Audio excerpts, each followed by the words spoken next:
की बात है। उस दौर में जब बादशाहत की शान सोने के महलों के दीवारों से नहीं बल्कि इंसाफ की रोशनी से नापी जाती थी। उस वक्त एक सुल्तान हुआ करता था जिसका नाम था अजहरुद्दीन। उसकी सल्तनत इतनी वसी थी कि उसकी सरहदें जब सूरज उगता तो सोने की तरह चमकती और जब ढलता तो आसमान तक पर उसका जलवा झलकता। दौलत की कोई कमी नहीं थी। खजाने के दरवाजे मोती की तरह दमकते और उसके महलों में हवा तक अदब से चलती। मगर जितना ऊंचा तख्त था उतनी ही तन्हाई उसके दिल में थी।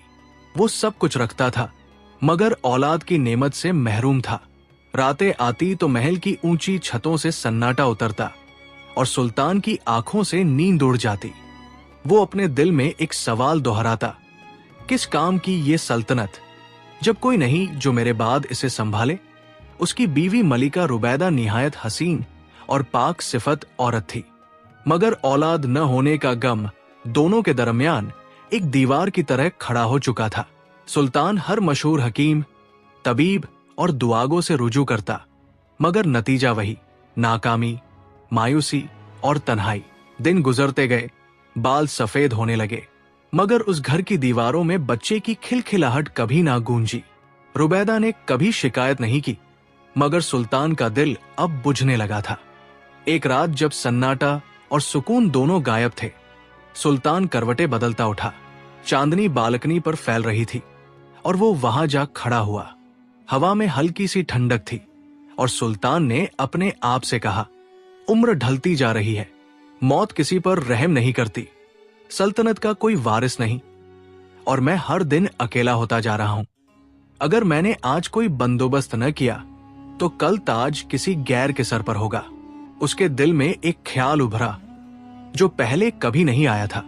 खुफिया निकाह, बिना मलिका को बताए, एक सादा लड़की से निकाह, ताकि उसके दिल का ये खालीपन भर सके।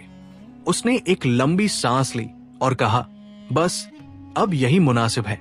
मोहब्बत अपनी जगह, मगर सल्तनत की अमानत भी कोई मामूली चीज नहीं। सुबह होते ही उसने अपने वजीर फजल बेग को बुलवाया। वजीर दरबार में हाजिर हुआ।